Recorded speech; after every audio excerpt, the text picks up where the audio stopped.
I still can't believe that this is actually happening.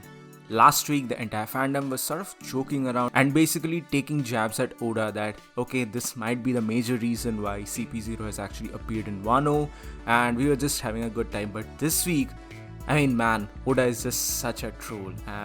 This is actually happening, and I think that we are getting a very clear picture of what exactly is going to be the true role or true identity of the CP-0, and we basically need to talk about this. So hello and welcome to WhyZ, and thank you so much for joining in. In this video, we are going to talk about the spoilers for One Piece chapter 1042. These are going to be major manga spoilers. You have been warned. Please leave the video if you don't want to get spoiled. Now, with that being said, hello and welcome to WhyZ, and thank you so much for joining in. If you're new here, then please consider subscribing to our channel, since I do weekly anime and manga related content along with a bunch of other stuff. With that being said, let's just jump into the video quickly. Now, the first half of this spoiler for chapter 1042 basically denotes the fight that takes place between the chief of CP-0 and X-Drake. But that is not really what I'm trying to talk about here, so I'm going to omit it. Now, the most important or the most significant part of this spoiler deals with the very end, where we actually get to see that the CP-0 boss appears and Luffy got distracted because of this. And as a result, Kaido brutally hits Luffy. And because of all of these alterations, Kaido is completely shocked. His expression is heartbreaking when he sees that the same thing that happened with Oden has happened once again. And that is basically the ending of this chapter. Now, obviously, these are very early spoilers and there must be more going on in this chapter, but this definitely gives us an overall justification and overall outlook on what exactly might be the real reason why CP-0 is appearing in the story. I mean, from the standpoint of a storytelling narrative. I mean, we already know why CP-0 is appearing in Wano. They're trying to capture the Straw Hat. Initially, their order was to capture Nico Robin, but right now, after the indication of the Gorosei, they are going directly after Luffy, and that's why the CP-0 boss appeared in between Kaido and Luffy's fight. But from a storytelling narrative, it serves a twofold purpose. First of all, it gives Luffy a much needed credit. Without the appearance and basically outside interference from the CP-0, if Luffy in this current situation and current predicament had got a win over Kaido, fans would have still discredited Luffy, and everyone still would have discredited Luffy that this victory against Kaido is not a hard fought one. This is not something which Luffy is doing out of his own self, because up until this moment, Kaido has been taken down and he has been beaten around by a number of different people, but still Kaido is just kicking. He's still standing tall and he's living up to the name of the strongest creature alive. He has been manhandled by the samurai, he has been beaten around by Zoro, he has been, he's just going on and on and on. He's just a tank and a beast at this moment. And with all of these things in hindsight, if Luffy would have finally defeated or managed to defeat Kaido, people would have definitely taken Luffy lightly that, okay, this victory is not his own, like this is not his own fair share victory, it was a result of multiple different blows that Kaido had taken up until this moment. But because of this alteration with the CP-0, this is directly giving Luffy a disadvantage and sort of giving us a callback to the entire Luffy versus Katakuri fight, wherein he was once again attacked from the background by none other than Flamble or Flapple. I'm sorry, I don't remember the name of that trash character, but yeah, it's a similar alteration, and with this, Luffy is currently at a disadvantage, and when Luffy finally raises up or when Luffy finally wakes up, he's going to have a own field day. He's going to have a field trip, and when he finally defeats Kaido from here on, no one is going to be able to doubt his true superiority and basically his actual strength. But that is just the first part of this equation. The second part is even more important, and this is possibly the main thing which literally the entire fandom is talking about.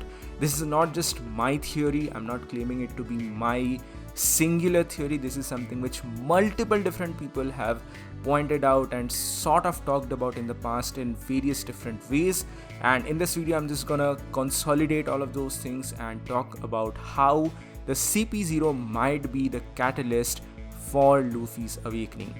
It would be a hilarious gag, and it would be definitely in accordance and in line with how Oda writes the story and how he incorporates the actual gags into full-fledged storylines. So basically the CP-0 and the Gorosei are trying to stop Luffy's awakening because they are fearing this mythical fruit, this advanced version, this awakened version of the Gomu Gomu no Mi. But surprise, surprise, as a very gag effect, it is their efforts which actually lead to Luffy's awakening. Had it not been the intervention of the CP-0, maybe Luffy would not have got the correct opportunity or the correct scenario to awaken his devil fruit.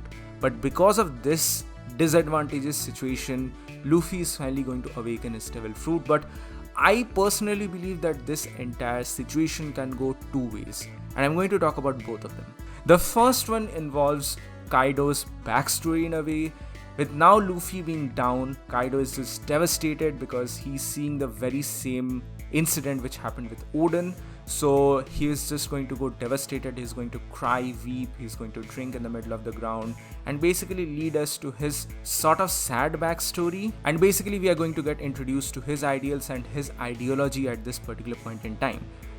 But Luffy is significantly opposed to all of these things, and when Luffy finally wakes up, he's going to punch the shit out of Kaido, talking about that, stop sprouting all of this nonsense. This is not what the king of the pirate means. This is not the ruler of the sea. Because Luffy's point of views and ideologies are going to be completely different than what Kaido initially was, or at least thinking about. And this is also going to give us a classic reveal of the fallen Joy Boy. Now I've already made a video discussing about why Kaido might be a fallen Joy Boy, an ex-candidate for the Joy Boy. Please go and watch that video. I still believe that it's a really interesting take on this entire situation. Links are in the description below and also on the I button above. But that's basically the first scenario, and even though I really want to see this happening, my gut feeling says that the next one might actually happen, and that is in regards to Luffy's awakening. Now that Luffy is finally down and out, he's going to try and muster his courage and strength to finally get up, to finally get back, but he's just not able to achieve Gear 4 anymore. I mean, there is a limit to how much a body can endure. It doesn't matter if it's Luffy, it doesn't matter if it's Zoro. There is a limit to how much everyone can endure, and no matter how hard he tries, he's just not able to gather up the enough required haki to get into Gear 4, and that's when it finally clicks. Luffy, inevitably because of the catalyst of CP-0, unlocks his awakened form. He unlocks his Devil Fruit awakening.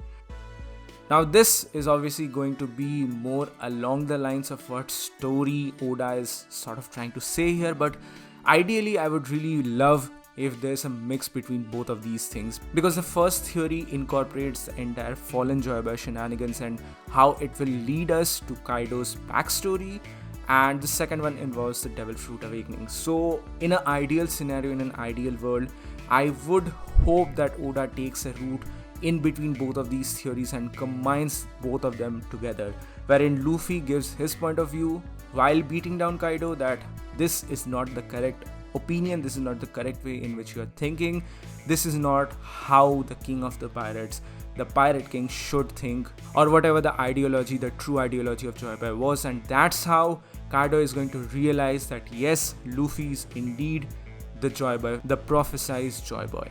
And it also leads us to Luffy awakening his Devil Fruit, and that will give us the best gag panel in the entirety of the series, with the CP-0 just being perplexed and they just pass out because they inevitably are the reason why Luffy unlocked his Devil Fruit awakening in the very first place. And that, in my opinion, is the reason why the CP-0 is actually appearing in the story from a storytelling narrative. But what do you guys think about all of these things? Please do let me know your thoughts in the comment section below. So that's it for today, guys. Thank you so much for watching. Please give this video a thumbs up if you like it, share it with your friends, and subscribe to the channel for more. This is WhyZ. I'll see you all on the next one. In the meantime, be sure to join the channel membership for some very cool perks and features, and join the Discord server for more.